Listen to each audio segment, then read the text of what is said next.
अस्सलातु वस्सलामु अलैका या रसूलल्लाह व अला आलिका व अस्हाबिका या हबीबल्लाह। प्यारे बच्चों, मेरा नाम वकास अली है। आज हम क्लास 3 की मैथ्स की क्लास में फ्रैक्शन एंड सब्ट्रैक्शन का रिवीजन करेंगे।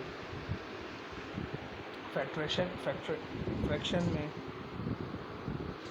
एडिशन और सब्ट्रैक्शन का रिवीजन करेंगे, जो कि हमने कल भी पढ़ा था। इस क्लास में कुछ एडिशन किया गया है, नई बातों का, नए असेसमेंट का, कुछ नए तरीके से समझाने की कोशिश की गई है। अल्हम्दुलिल्लाहि रब्बिल आलमीन वस्सलातु वस्सलामु अला सय्यिदिल मुरसलीन अम्मा बाद फ़अऊज़ु बिल्लाहि मिनश शैतानिर रजीम बिस्मिल्लाहिर रहमानिर रहीम। अस्सलामु अलैकुम व रहमतुल्लाहि व बरकातुहू। किसी भी किस्म का इल्म हासिल करने के लिए हम उससे पहले अल्लाह पाक की बारगाह में ये इल्तिजा पेश करते हैं कि अल्लाह पाक हमारे इल्म में इजाफ़ा फरमा। वो इल्म चाहे मैथ का हो, इंग्लिश का हो, दीनी हो, दुनियावी हो, किसी भी हवाले से हो, अल्लाह पाक की बारगाह में ये दुआ है कि अल्लाह पाक हमारे उस इल्म को हमारे लिए मुनाफ़ा बख्श बना, दुनिया और आखिरत की भलाई के साथ। मेरे साथ पढ़िए, रब्ब ज़िदनी इल्मा, ए मेरे रब मेरे इल्म में इजाफ़ा फरमा। इस दुआ के साथ हम ये दुआ भी करते हैं कि अल्लाह पाक इस माह मुबारक के सदक़े और अपने हबीब के सदक़े सल्लल्लाहु अलैहि वसल्लम तमाम उम्मत मुस्लिमा को इस वबाई मर्ज़ कोरोना से महफूज फरमा, और जो मुसलमान मुमिनीन मुमिनात मुस्लिमीन मुस्लिमात इस मर्ज़ में मुब्तला हैं उनको शिफा से तियाबी तंदुरुस्ती अता फ़रमा, और जो लोग किसी भी किस्म की बीमारी में मुब्तला हैं उनको भी शिफा से तियाबी तंदुरुस्ती अता फ़रमा। इस माह मुबारक के सदक़े हम सब की मग़फ़िरत फ़रमा, आमीन सुमा आमीन। आइए बेटा, अब हम पहली स्लाइड की तरफ चलते हैं लेक्चर के, जिसमें एडिशन और सब्ट्रैक्शन के बारे में बताया गया है। ये रिवीजन क्लास है, तो इसको थोड़ा सा रिवाइज़ कर लेते हैं कि हमने कल क्या क्या पढ़ा था। Addition and subtraction of fraction require like quantities a common denominator. Fraction को ऐड और सब्ट्रैक्ट करवाने के लिए हमें कॉमन डिनोमिनेटर की ज़रूरत पड़ती है। देखें, डिनोमिनेटर क्या होता है कि अपॉन में लिखा जाता है फ्रैक्शन को, अपॉन की फॉर्म में। एक चीज़ ऊपर होती है और एक चीज़ नीचे होती है। तो जो नंबर ऊपर लिखा जाता है वो नंबर कहलाता है न्यूमरेटर, और जो नंबर नीचे लिखा जाता है वो नंबर कहलाता है डिनोमिनेटर। तो एडिशन और सब्ट्रैक्शन के लिए हमें कॉमन डिनोमिनेटर की ज़रूरत होगी। अब कॉमन का वर्ड यहाँ पे इसलिए इस्तेमाल किया जा रहा है कि ऐड या सब्ट्रैक्ट दो फ्रैक्शन होंगे, अकेला तो कुछ नहीं कर सकता, तो दोनों में कॉमन डिनोमिनेटर होना ज़रूरी है। Once the denominators have been equalized, adding और subtracting the fraction is easy. अगर आपने ये पहला टारगेट अचीव कर लिया, आपने क्या करा, डिनोमिनेटर सेम मिल गए आपको, तो आपको ऐड और सब्ट्रैक्ट करवाना इंतहाई आसान हो जाएगा फ्रैक्शन को। अगर डिनोमिनेटर सेम हो गए तो करें क्या करें, वो तीसरे पॉइंट में लिखा हुआ है। सिंपली ऐड और subtract the numerators while keeping the denominator same. आप कुछ ना करें, आप सिर्फ न्यूमरेटर को ऐड कर दें या सब्ट्रैक्ट कर दें। जो भी सवाल की ज़रूरत हो, जो भी सवाल आपसे पूछा जाए, प्लस का या माइनस का, ऐड करने का या सब्ट्रैक्ट करने का, उस हिसाब से आप क्या करें, उसको ऐड या सब्ट्रैक्ट कर दें। किसको? न्यूमरेटर को, क्योंकि डिनोमिनेटर को तो आपने सेम रखना है। चौथा पॉइंट है the numerator of the answer is the result. Numerator जो है, उस जो आंसर आपका आएगा मिलकर दोनों को प्लस करवा के या दोनों को माइनस करवा के जो न्यूमरेटर बनेगा वो आपका फाइनल आंसर होगा। तो लेकिन जो डिनोमिनेटर है वो तो कॉमन है, यानी वो तो सवाल से चलता हुआ आ रहा है, इसीलिए हम होगा वो भी रिज़ल्ट का ही हिस्सा, लेकिन वो सवाल से चलता हुआ आ रहा है। इसीलिए हम जो आंसर बोल रहे हैं वो असल में किसको बोल रहे हैं, शाबाश, न्यूमरेटर को। सही है बेटा, क्योंकि न्यूमरेटर में डिफरेंट आ रहा है। मतलब न्यूमरेटर पहले एक न्यूमरेटर 2 था, दूसरा न्यूमरेटर 3 था, दोनों को प्लस करवाना है, 2 3 क्या हो गया 5, लेकिन डिनोमिनेटर तो सेम है।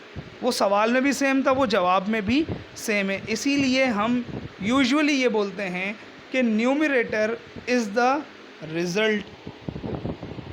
ठीक है बेटा, अगली स्लाइड की तरफ पढ़ते हैं।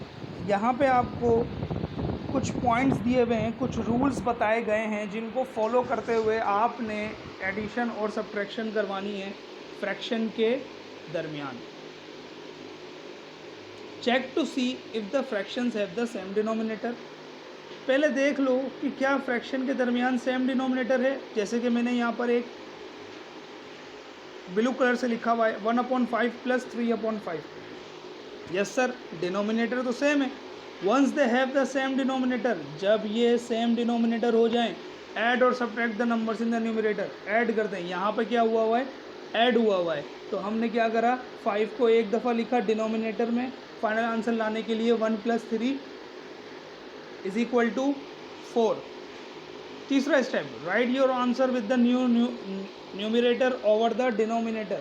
नया आंसर लिखो, किसके साथ, नए न्यूमरेटर के साथ और डिनोमिनेटर के साथ। डिनोमिनेटर नया क्यों नहीं होगा, क्योंकि वो तो सवाल में भी मौजूद था, लेकिन न्यूमरेटर एक नया बनकर आया होगा, क्योंकि सवाल में 1 भी है 3 भी है न्यूमरेटर में, लेकिन अब जो मिलकर आया है 4 वो सवाल में मौजूद नहीं है, इसीलिए नया न्यूमरेटर बनकर आया। इसके बारे में एक छोटी सी बात जान लीजिए। Since the denominators are the same, you just add and subtract the numerator to get the answer. मतलब सर, मतलब ये है कि जब आपके पास डिनोमिनेटर सेम हो जाए तो आपका आधा मसला ख़त्म। आपने क्या करना है, न्यूमरेटर में लिखे हुए आंसर को, न्यूमरेटर में लिखे गए नंबर्स को दिए गए ऑपरेशन के मुताबिक काम करना है। मतलब न्यूमरेटर के बीच में प्लस लगा हुआ है तो प्लस लिख दो, माइनस लिखा हुआ है तो माइनस कर दो। 1 + 3 था तो क्या कर दिया हमने, 4 कर दिया। अगर 1 - 3 होता तो हम माइनस कर देते। ठीक है बेटा। अब ऑपरेशंस ऑफ फ्रैक्शन में मैंने एक एग्जांपल दी है, देखिए 5/8 + 2/8 = देखिए दोनों का डिनोमिनेटर क्या है, 8। क्या है, 8। दोनों को सेम कर दिया, लेकिन पहले का न्यूमरेटर है 5, दूसरे का न्यूमरेटर है 2, और दोनों आपस में क्या हो रहे हैं, प्लस हो रहे हैं। तो हमने क्या करा, 5 + 2 = 7, तो ये हो गया 7/8। अब इसी प्लस को मैंने चेंज कर दिया माइनस में, एग्जाम्पल नंबर 2 में। कैसे चेंज किया, 5/8 - 2/8, अभी भी डिनोमिनेटर क्या है, सेम। अब सारा का सारा काम किस पे होगा, न्यूमरेटर पे। यानी 5 और 2 आपस में क्या हो रहे हैं, माइनस हो रहे हैं, तो 5 - 2 क्या हो जाएगा, 3। तो आंसर क्या आया, 3/8। नए न्यूमरेटर के साथ पुराना डिनोमिनेटर लिख देंगे, वो आपका क्या बन जाएगा, आंसर। प्लस कैसे करवाना है, माइनस कैसे करवाना है, फर्दर आंसर कैसे लिखना है, वो इन दोनों एग्जाम्पल में मौजूद हैं। अब हम चलते हैं अपनी असेसमेंट की तरफ। आपने दिए गए क्वेश्चन का आंसर बताना है, जो कि बहुत ही आसान है, जिसको मैंने पीछे एग्जाम्पल के तौर पे सॉल्व भी करवाया हुआ है। आपने कुछ भी नहीं करना, आपने जस्ट यहाँ पे ये देखना है कि डिनोमिनेटर सेम है, तो ठीक है भाई, सेम है। अब आपने देखना है दोनों फ्रैक्शन के दरमियान प्लस का साइन है या माइनस का साइन है। अच्छा भाई, प्लस का साइन है। अब आप ये देखेंगे कि पहले फ्रैक्शन के न्यूमरेटर में क्या है, फिर आप देखेंगे दूसरे फ्रैक्शन के न्यूमरेटर में क्या है, और दोनों को प्लस करवा के एक नया न्यूमरेटर बनाकर यहाँ पे लिख देंगे। जैसे कि पार्ट नंबर 1 2 3 4 5 6 तक एग्जाम्पल के तौर पे आपको डिनोमिनेटर कॉमन मैंने लिखकर दिखाया हुआ है, जबकि न्यूमरेटर आपने खुद मालूम करना है। अगर पहले सवाल की बात करें तो उसमें 2 + 1 क्या हो जाएगा, 5। दूसरे सवाल की बात करें 2 + 1 = 3। I am sorry, my mistake. I was looking at somewhere else. 3 minus 2 is equal to 1, जबकि डिनोमिनेटर क्या है, सेम है। आपने इन सब को 7 से लेके 20 तक मैंने फ़र्दर ज़्यादा एग्जाम्पल नहीं दी कि बहुत ज़्यादा ही हिंट हो जाएगी। 6 हिंट काफ़ी हैं आपको सॉल्व करने के लिए। तो आप पीछे दिए गए लेक्चर का इस्तेमाल करें,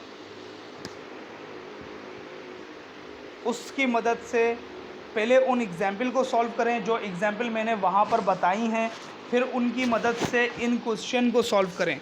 डायरेक्टली इन क्वेश्चन को करने बैठ जाएंगे तो आ जाएगा, क्या पता आ जाए, लेकिन अगर आप उन एग्ज़ाम्पल को सॉल्व नहीं करेंगे, अगर आप उन एग्ज़ाम्पल को ख़ुद लिख कर नहीं देखेंगे, तो उसका सबसे बड़ा नुकसान ये होगा कि आपको लेक्चर समझ में नहीं आएगा। आपको बस ये समझ में आएगा कि जो लिखा हुआ है वो करना कैसे है, लेकिन लिखा हुआ क्या है, उसके साथ क्या करना है, न्यूमरेटर क्या है, डिनोमिनेटर क्या है, उसके सेम होने से क्या होता है, सेम होना ज़रूरी क्यों होता है, नया न्यूमरेटर का क्या मतलब है, रिज़ल्ट का क्या मतलब है, फ्रैक्शन क्या होता है, दोनों में एडिशन सब्ट्रैक्शन कब होती है।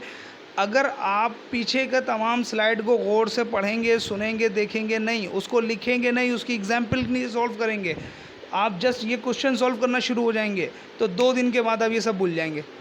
क्यों भूल जाएंगे? क्योंकि आपको सिर्फ जो सवाल लिखा हुआ है उसका पता था, उसके पीछे की सारी स्टोरी, उसके पीछे का जो लॉजिक, उसके पीछे की जो बातें थी वो आपको कुछ भी नहीं पता।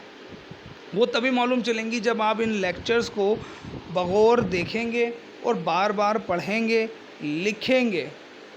एग्जाम्पल पहले सॉल्व करें, जो एग्जाम्पल आपको करवाई गई है उसको पहले सॉल्व करें, उसके बाद क्वेश्चन पर आएँ, ताकि वो एग्जाम्पल करके आपको आइडिया हो जाए कि हाँ मैंने करना क्या है। उसके बाद आए आप कि आपने इन क्वेश्चन को सॉल्व कैसे करना है। ठीक है बेटा, आज का लेक्चर यहीं तक था। उम्मीद करते हैं कि आज का लेक्चर आपको समझ में आया होगा, और मैं उम्मीद लगाता हूँ कि आप ये तमाम सवाल अपनी कॉपी पर कॉपी करेंगे और इसको सॉल्व करके किसी बड़े को चेक करवाएंगे और मज़ीद उनसे दूसरे सवालों की फरमाइश करेंगे या अपनी बुक पे एक नज़र डालेंगे, तो आपको इस तरह के बहुत सारे सवाल मिल जाएंगे।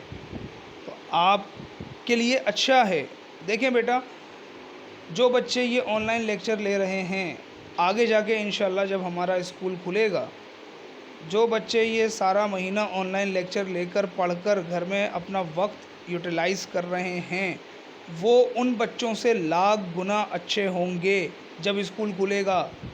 उन किन बच्चों से? जिन्होंने ये लेक्चर नहीं लिए, जिन्होंने लेक्चर लिए लेकिन होमवर्क नहीं किया। टीचर आया यहाँ पे, टीचर ने 10-15 मिनट आपको लेक्चर समझाया और 10-15 मिनट का घर से आपको काम करने के लिए दिया, लेकिन आपने सिर्फ एक कान से सुना, दूसरे कान से निकाल दिया, हाँ हाँ हमने सुन लिया, लेक्चर ले लिया, बस हमारे लिए काफ़ी है। नहीं, आप लेक्चर सुने और आखिर में दिए गए असेसमेंट को भी पूरा करें। अगर आप वो पूरा करेंगे तो फिर आपके लिए फ़ायदेमंद होगा कब? जब स्कूल खुलेगा। जब स्कूल खुल जाएगा तो बच्चों को जिन्होंने ये लेक्चर लिए हैं उनमें, और जो नए नए पहली दफ़ा ये सब पढ़ रहे होंगे ना, उनमें ज़मीन आसमान का फ़र्क होगा। उनकी प्रैक्टिस होती रहेगी, और जब पेपर आएगा तो पेपर में जो बच्चा पिछले 3 महीने से, मैं एग्जाम्पल के तौर पे बात कर रहा हूँ, पिछले 3 महीने से आप एक चीज़ पढ़ रहे हो और एक बच्चा सिर्फ 1 महीना पढ़े, तो पेपर किसका क्लियर होगा? क्लियर तो क्या पता हो जाए, लेकिन अच्छे नंबर किसके आएंगे? जो 3 महीने से पढ़ रहा है ना बेटा। तो आप अभी से ये पढ़ रहे हो तो सिर्फ पढ़कर इसको ज़ाया नहीं करो कि पढ़ लिया बस काफ़ी है। होमवर्क देने का मतलब है कि ये लेक्चर आपको, ये टॉपिक आपको जहन नशीन हो जाए। ठीक है बेटा, तो हम उम्मीद करते हैं कि आप घर पे बैठकर काम करेंगे और आज का लेक्चर आपको समझ में आया। इंशाअल्लाह कल फिर मुलाकात होगी। मुलाकात इसी तरह से होगी जिस तरह से हो रही है, एक नए टॉपिक के साथ। अल्लाह पाक हम सबको अपनी हिफ्ज़ व अमान में रखे। अस्सलातु वस्सलामु अलैका या रसूलल्लाह व अला आलिका व अस्हाबिका या हबीबल्लाह।